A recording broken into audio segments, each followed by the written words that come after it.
अस्सलामुअलैकुम नाजरीन, hosting with Tanzeel के साथ मैं हूं आपका मेज़बान तंजील अहमद। सबसे पहले आपकी मोहब्बतों का, आपकी चाहतों का, आपके प्यार का और आपके इजहार का बहुत शुक्रिया कि आप मेरे चैनल पर आते हैं और मुझे बहुत सपोर्ट करते हैं और मेरी वीडियोस का बहुत सपोर्ट करते हैं। लास्ट वीक आपने देखा होगा कि मैंने एक यूटी के इंजीनियर मिस्टर सुभान के साथ एक वीडियो शूट की थी, जिसमें हम लोगों ने स्टूडेंट्स को ये गाइड किया था कि स्टडी विद इंटरेस्ट और विदाउट इंटरेस्ट दोनों में क्या डिफरेंस है, और अगर हम स्टडी विद इंटरेस्ट को फॉलो करें तो फिर हम कितना आगे तक जा सकते हैं। आज इसी टॉपिक को मैंने थोड़ा सा ट्विस्ट लेते हुए मैंने डिस्कस करने के लिए आज 3 इंजीनियर्स को बुलाया है। लास्ट वीडियो में भी इस चीज़ पे बहुत डिस्कस किया था कि अगर आपका इंटरेस्ट नहीं है तो आप इस चीज़ से हट जाएं। मेरी इस वीडियो का लिंक जो इंटरेस्ट वाली आपको ऊपर आई बटन में नज़र आ रहा होगा, आप उस पर क्लिक करें, जाके वो वीडियो देखें, आपको बहुत हेल्पफुल रहेगी वो आपके लिए वो वीडियो, काफ़ी गाइडेंस मिलेगी आपको। लेकिन आज जिस टॉपिक पे हम डिस्कस कर रहे हैं वो है कैरियर काउंसलिंग। बेसिकली कि कैरियर काउंसलिंग जो है, मेरा मेन मकसद है कि कैरियर काउंसलिंग आप बच्चों के कैरियर को बताएं कि कैरियर सिर्फ यही दो नहीं है, बहुत से कैरियर्स हैं। बच्चों की ना स्कूल में काउंसलिंग की जाती है, ना कॉलेज में की जाती है, ना ही कोई सेंटर्स है स्पेसिफिक। मेरा मेन मकसद सर आज इसके ऊपर है, आप बच्चों को कैरियर्स के बारे में बताएं। आप माशाल्लाह 3 इंजीनियर्स हैं, तो क्या आपने आने वाली नस्लों को बताना है कि सिर्फ इंजीनियर ही हैं? नहीं, आप तो हर बंदा अपनी फील्ड को जो है वो रेफ़र करता है, ऐसे ही है ना, अपने प्रोफेशन को रेफ़र करता है कि एक बंदा टीचर होगा, वो कहेगा आप टीचर ही बनो, इंजीनियर कहेगा इंजीनियर ज़्यादा प्रोड्यूस हों, डॉक्टर कहेगा डॉक्टर ज़्यादा प्रोड्यूस हों। तो आप लोगों ने सही मानों में जो है वो आपने बताना है कि कैरियर काउंसलिंग होती क्या है और बच्चे किस किस कैरियर्स की तरफ आ सकते हैं। जिसके साथ हम ये डिस्कस करेंगे कि बच्चों के ऊपर इतना स्ट्रेस क्यों आता जा रहा है, लाइफ में बच्चे सिर्फ नंबरों के पीछे क्यों भाग रहे हैं, लाइफ में और भी बहुत कुछ है। हम इनसे डिस्कस करते हैं, जानते हैं इनसे इनकी राय। सबसे पहले मैं आपको इंट्रोड्यूस करवा दूं, मेरे साथ मौजूद हैं मिस्टर सुभान। आप ये पहले भी आ चुके हैं और आप इन्हें जानते भी हैं। मिस्टर सुभान है यूईटी से जियोलॉजिकल डिपार्टमेंट से, और मिस्टर रफ़ाक यूईटी से मैकेनिकल डिपार्टमेंट, और मिस्टर अब्ताल यूईटी से आर्किटेक्चरल डिपार्टमेंट। सबसे पहले सर अस्सलाम वालेकुम टू ऑल ऑफ़ यू। कैसे हैं आप सब? ठीक है, तो सर आपसे शुरू करते हैं। आपने बहुत अच्छी पॉइंट आउट किया है, वाकई ऐसा है बिल्कुल। जैसे कि आप बता रहे हैं कैरियर काउंसलिंग, हमारी जो सोसाइटी में कैरियर काउंसलिंग शुरू होती है ना स्टूडेंट की, वो होती है सेकेंड ईयर के बाद। थोड़ा सा फेज़ आता है, वो जब ई कैट और एम कैट पास आते हैं ना, तब हम करते हैं बच्चों की कैरियर काउंसलिंग। हमें तब नहीं करने की ज़रूरत, हमें वो 9th में या 10th में करने की ज़रूरत है। जो हम बल्कि मैं तो समझता हूँ उससे भी पहले की करने की ज़रूरत है। 9-10 तो बच्चे की सिलेक्शन होती है ना, कि बायो रखनी है, कंप्यूटर रखनी है, आर्ट्स में। यहाँ पे मैं एक पॉइंट ऐड करना चाहूँगा कि अभी एक बच्चा जो है वो चलना शुरू नहीं करता और उसको बैग थमा देते हैं कि तुम स्कूल जाओ। तो तालीम का पर्पज़ ये नहीं है कि आप अभी चलना शुरू नहीं किए और आप पढ़ना शुरू कर दो। पढ़ना आप थोड़ा 5 साल 6 साल के हो के भी स्टार्ट कर सकते हो, इससे कोई फ़र्क नहीं पड़ता। बात हम कर रहे थे कैरियर काउंसलिंग के ऊपर। आप बताएंगे कैरियर काउंसलिंग होती कब है, कब से स्टार्ट करनी चाहिए बच्चों पर? मैं तो समझता हूँ कि 9-10 से पहले ही कर लेनी चाहिए। कैरियर काउंसलिंग का मतलब आप क्या लेते हैं? बेसिकली कैरियर काउंसलिंग का ये होता है कि आपने बड़े होके क्या करना है। तो जब बच्चा पढ़ना स्टार्ट करता है तो माँ बाप जो है घर से उसकी कैरियर काउंसलिंग इस तरह स्टार्ट करते हैं कि आपने बेटा डॉक्टर बनना है या इंजीनियर बनना है, और तीसरी चॉइस, नैरो चॉइस, ये कर देते हैं कि आपने पायलट बनना है। ये 3 ऑप्शन बच्चे को बताए रहते हैं घर में। इनसे हट के मैंने नहीं आज तक सुना कि किसी पेरेंट ने अपने बच्चे को ये बताया हो कि बेटा आप लॉयर भी बन सकते हो, या आप कोई शोबिस की दुनिया में भी जा सकते हो। जैसे आप माशाल्लाह आप एंटर हो रहे हो, अल्लाह आपको तरक्की दे ज़्यादा से ज़्यादा। तो मैं पर्सनली अगर मेरा ओपिनियन आप पूछें तो आई थिंक घर से ये स्टार्ट होनी चाहिए। बच्चे को बताना चाहिए कि आपके पास ये ऑप्शंस हैं, ये रिस्ट्रिक्ट नहीं करना चाहिए कि आपने ये बनना है, ये बनना है या ये बनना है। हाँ, मतलब पॉइंट नहीं करना कि आपके पास ये ऑप्शंस 3 ही और आपने इनमें से कुछ बनना है। उसको सब कुछ बताया जाए कि ये भी होता है, ये भी होता है, ये भी होता है। एक बच्चा जो है वो शेफ़ बनना चाहता है और वो उसमें क्वालिटी भी है शेफ़ बनने की, लेकिन आप उसे डॉक्टर बना दो, वो क्या करेगा डॉक्टर में? उसकी बोटियाँ निकाल के वो भी खाना बनाएगा। बिल्कुल ऐसे ही है। तो देखें, शेफ़ भी कोई बुरा काम तो नहीं है। आजकल मेन चीज़ है कि रिस्क हलाल का कमाना है, वो किसी भी तरीके से आप कमाएं, ठीक है। आप मेहनत करें, मजदूरी करें। एक कोई भी है, शेफ़ है, मजदूर है, तो क्या कमा तो रहे हैं ना, कोई शर्म वाली बात तो नहीं।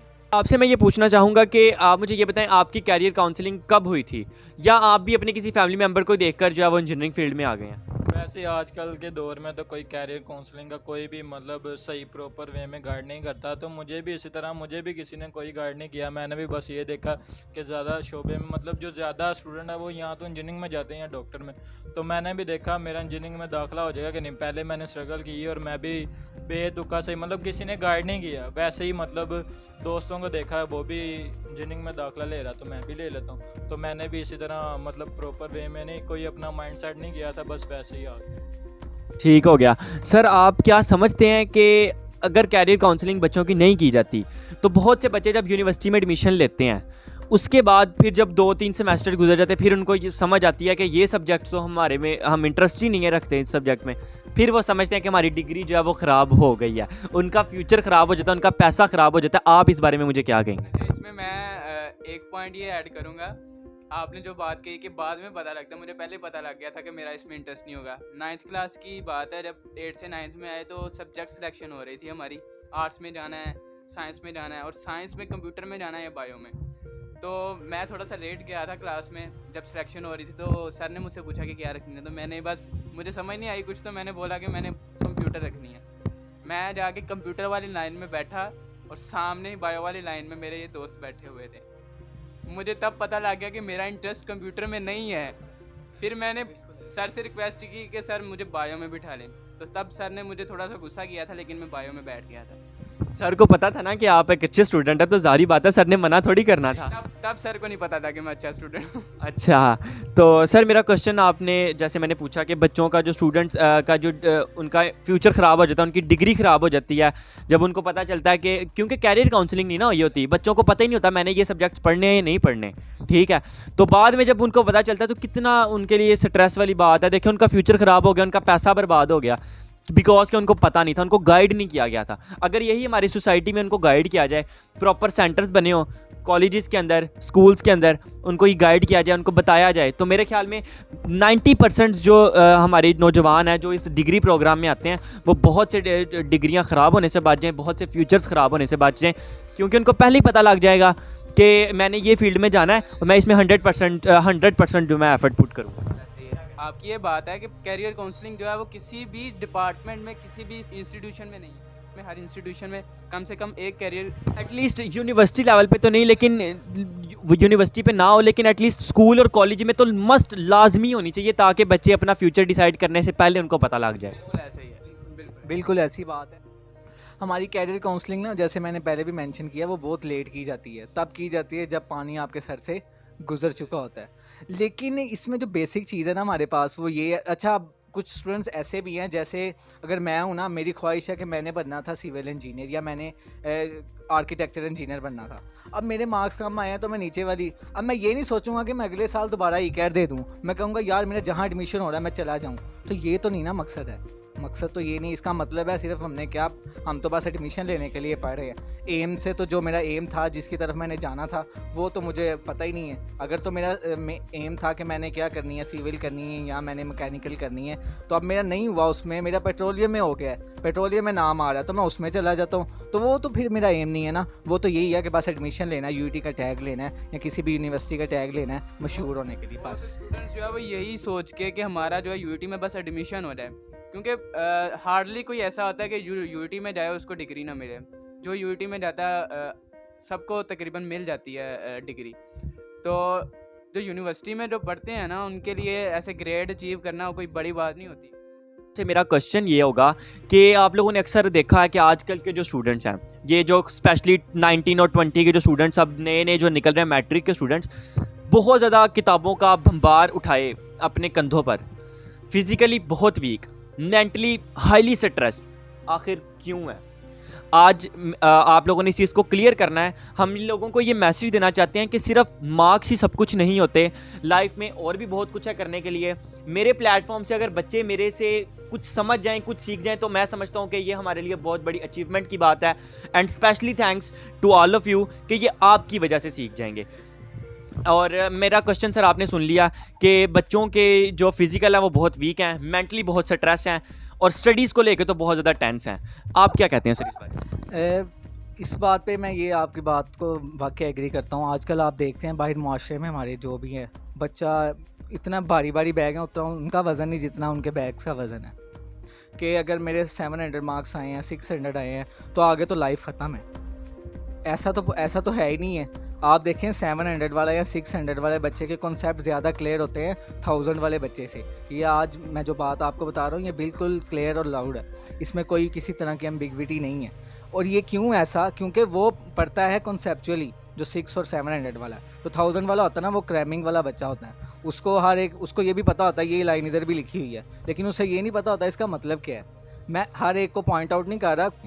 ठीक है सर, आप मुझे ये बताएं कि जो स्टूडेंट एक 9-10 का होता है, छोटी सी एज, आई थिंक ऑलमोस्ट यही कह लें कि 14 ईयर्स ऑफ एज, ऐसा ही है, तो उस एज के अंदर क्या इतना टेंस लेना ठीक है? इतनी टेंशन, इतना स्ट्रेस लेना, वो भी एक सिर्फ 1000 मार्क्स के पीछे?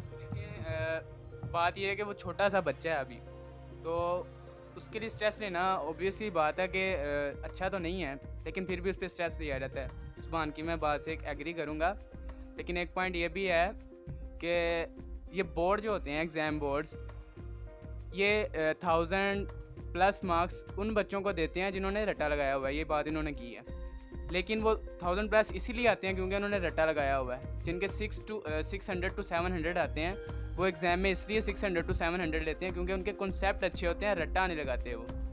ये ऐसे जो बच्चे होते हैं वो इंडस्ट्रियलाइजेशन में जाके, आगे इंडस्ट्री में जाके वो बहुत ज़्यादा क्या करते हैं, अपना गोल अचीव कर लेते हैं। लेकिन ये जो रट्टा लगाने वाले होते हैं, ये क्या करते हैं, थोड़ा सा आगे रहते हैं, एफएससी करेंगे, एफएससी के बाद जब किसी यूनिवर्सिटी में एडमिशन नहीं मिलेगा तो फिर वो ऐसे ही स्ट्रेस में आ जाएंगे और ज़्यादा स्ट्रेस बढ़ जाएगा उन पर। दूसरी बात ये है कि एक स्ट्रेस पेरेंट्स का भी होता है। पेरेंट्स क्या करते हैं कि उनमें ऐसा स्ट्रेस डेवलप करते हैं कि आपने इंजीनियर बनना है या डॉक्टर बनना है।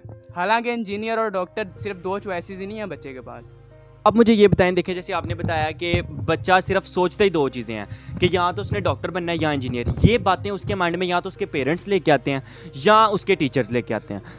अब आप देखें वो इंस्टीट्यूशन है जहाँ पे वो पढ़ रहा है। यहाँ पे इंस्टीट्यूशंस की मैं बात करूँगा, इंस्टीट्यूशंस जो हैं वो एजुकेशनल इंस्टीट्यूशंस जो हैं वो बिज़नेस कर रहे हैं, तालीम को जो है बिज़नेस बना रहे हैं। 700 या 800 नंबर से मतलब उसकी ज़िंदगी तो नहीं ना चेंज हो सकती। जो बच्चे ने 1000 भी लिए हैं वो भी मतलब उतना नहीं कमाते आज के दौर में जितना 700 या 800 वाले। अगर 700-800 नंबर आ गए हैं, उसका इंजीनियरिंग या डॉक्टर में दाखिला नहीं हुआ तो क्या है, आपको पता ही है, जैसे रसूल सल्लल्लाहु अलैहि वसल्लम ने हदीस में बताया कि कारोबार या कमाने का जो भी तरीका उसमें 9% तजारत है और 1% दूसरा जो अपना नौकरी है। तो इसलिए ये नहीं सोचना चाहिए कि आप इंजीनियर या डॉक्टर नहीं बने तो आपका आगे कोई कमाने का ज़रिया नहीं होगा। तो ये बात नहीं है।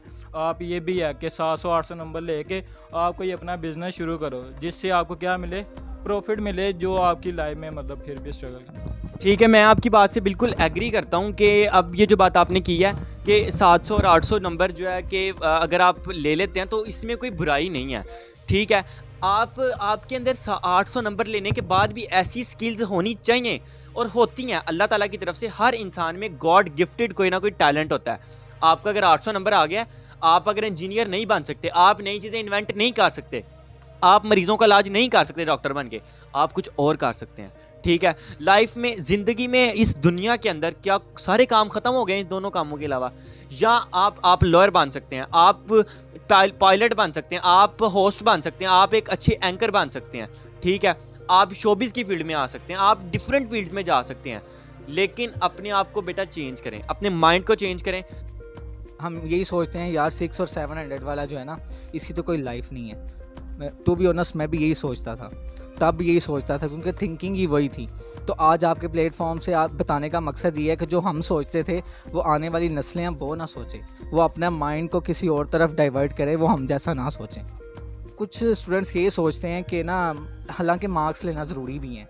अब ये नहीं है कि अब हर कोई जो हमारी बातों से ये सोच ले कि लेने 600-700 नंबर है, ये भी बात गलत है। मार्क्स किसी ना किसी तरह डिपेंड करते हैं आपके किसी भी कैरियर पे। आप मुझे एफएससी के लेवल की बात बताएं। ऑब्वियसली बात है, एक हायर लेवल है, स्ट्रेस भी बढ़ेगा, टेंस भी बढ़ेगी, प्रेशर भी बढ़ेगा, टीचर्स का प्रेशर भी बढ़ेगा, घर वालों का प्रेशर भी बढ़ेगा। आप किस बारे में क्या राय?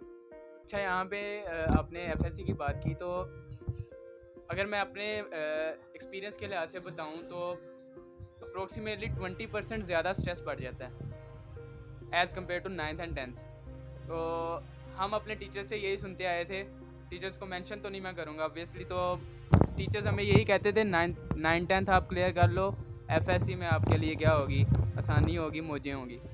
लेकिन जैसे ही हम वहाँ पे पहुँचे एफएससी में, तो हमें कुछ भी नज़र नहीं आया वहाँ पे ऐसा कि जो हम आराम कर सकें। वहाँ पे हमारा स्ट्रेस जो है वो और ज़्यादा डेवलप हो चुका था, अप्रोक्सीमेटली 20% तक। मैट्रिक भी मैंने क्लियर किया, मैंने एफएससी इंटर लेवल को भी क्लियर किया।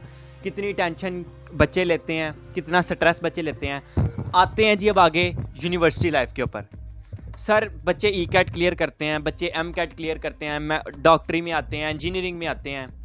आप क्या समझते हैं कि क्या इंजीनियरिंग में आके उन्होंने क्या मार्का मारा है? आप बताएं मुझे इस बारे में कि आप एक यूईटी खुद इंजीनियर हैं, आप समझते हैं कि बच्चों को आने वाली जो जनरेशन, आप उसको कहेंगे कि वो ज़्यादातर जनरेशन इस इंजीनियरिंग की फील्ड की तरफ ही आए सिर्फ? नहीं, मैं आपकी ये बात पे एग्री नहीं करता। मतलब ये देखो, सिर्फ इंजीनियरिंग वगैरह तो नहीं ना है, और ये भी है कि मतलब किसी भी ई कैट या एम कैट ये नहीं है कि ये बहुत आसान है, ये आसान नहीं है, ये बहुत मुश्किल है, तैयारी करनी पड़ती है। मतलब अगर आपके मार्क्स नहीं भी आए सही तो वो एडमिशन नहीं मिलेगा। अगर आपके एफएससी में 1000 नंबर भी हैं और अगर ई कैट और एम कैट में अगर आपका मार्क्स नहीं है तो आपको तो नहीं ना मिलेगा एडमिशन। तो इसलिए मेहनत तो है, मेहनत करोगे, पर ये नहीं है कि सिर्फ इंजीनियरिंग और डॉक्टरी फील्ड है, मतलब डॉक्टरी फील्ड है, इसके अलावा भी कोई और भी है। अगर आपका ई कैट और एम डी कैट में नहीं एडमिशन हुआ, मतलब आपका नहीं सही तरह पास हुआ, तो इसके अलावा भी BBA भी है, इसके अलावा और बहुत ज़्यादा फील्ड है, मैथ्स को में, मतलब इस तरह बहुत ज़्यादा फील्ड है जो सिर्फ इंजीनियरिंग और दूसरे रिलेटिव नहीं है।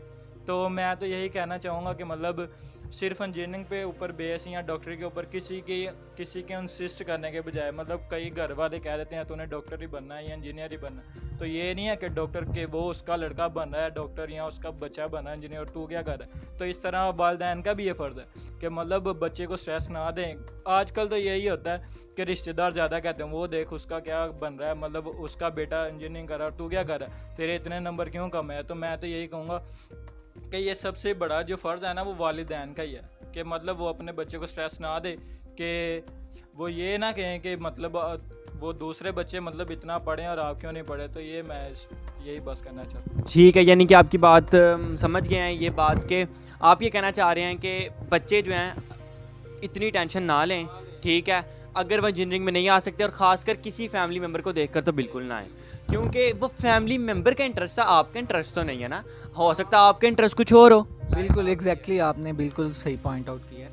तो आज मैंने बेसिकली स्टूडेंट्स को यही मैसेज देना था, इन इंजीनियर्स के थ्रू, इन स्टूडेंट्स के थ्रू, बल्कि इन एक बहुत अच्छे स्टूडेंट्स के थ्रू, कि आप लोग सिर्फ यही मत समझें कि अगर आपकी क्लास में कोई बच्चा अच्छे नंबर ले रहा है तो सिर्फ वही ले सकता है, आप भी ले सकते हैं, लेकिन इसके साथ साथ अपनी स्किल्स को पहचानें, अपने टैलेंट को पहचानें कि आप इसके अलावा भी कुछ कर सकते हैं। सिर्फ नंबर लेकर आप कोई बहुत अच्छे प्रोफेशन बने, डिग्री अगर ले भी लेंगे तो क्या करेंगे उसका, अगर आपके पास स्किल्स नहीं होंगी, आपके पास टैलेंट नहीं होगा, तो कोशिश करेंगे अपने टैलेंट को भी पहचाने, क्योंकि गॉड गिफ्टेड कुछ ना कुछ टैलेंट होता है। अब लास्ट पर एक मैसेज यही कि कोशिश करें कि कैरियर काउंसलिंग को अपनाएं, अपने पेरेंट्स से पूछें, अपने पेरेंट्स से बात करेंगे, और मैं ये बहुत जल्द ये स्टेप लूँगा कि अपनी टीम के साथ, इन दोस्तों के साथ, इन भाइयों के साथ मिलकर अपने एरिया में जितने भी इंस्टीट्यूट्स हैं, एजुकेशनल इंस्टीट्यूट्स हैं, हम उनके पास जाएं और जाकर हम फ्री ऑफ कॉस्ट, कोई पैसा नहीं लेंगे, हम फ्री ऑफ कॉस्ट ये काम करेंगे। बहुत जल्द मैं ये स्टेप भी लूँगा और उसकी वीडियोज़ भी आप मेरे चैनल पर देखेंगे इंशाल्लाह बहुत जल्द। और मुझे लगता है कि आज का जो सेशन था कैरियर काउंसलिंग का वो आपको बहुत पसंद आया होगा। और अगर इन्हीं इंजीनियर्स का, इन्हीं स्टूडेंट्स की कितनी लाइफ स्ट्रगलिंग रही है, कितनी ये मेहनतें करते रहे हैं रातों को जाकर, ठीक है, कुछ नंबरों के लिए, आज वो नंबर इनकी ज़िंदगी में कितने अहम हैं, इसके लिए मैं एक इनकी पर्सनल लाइफ के ऊपर एक अलग वीडियो बनाऊँगा। अगर आप मुझे कमेंट्स में बताएंगे कि इनकी लाइफ पर, इनकी आप जानना चाहते हैं इनकी लाइफ कि यूईटी में आने के लिए इन्होंने कितनी मेहनतें की हैं, रातों को कितना पढ़े हैं, कितने कितने नंबर लिए हैं टेस्ट सेशन में और ई कैट में और इधर उधर हर जगह पे, ठीक है, तो उसके लिए अगर आप मुझे कमेंट्स में बताएं, मैं इंशाल्लाह बहुत जल्द इनकी पर्सनल लाइफ के ऊपर भी एक वीडियो बनाऊंगा। तो मुझे उम्मीद है कि आपको आज का सेशन बहुत पसंद आया होगा, और इसी के साथ अपने होस्ट तंजील अहमद को दीजिए इजाज़त। मिलते हैं एक नेक्स्ट वीडियो में। अल्लाह हाफिज़।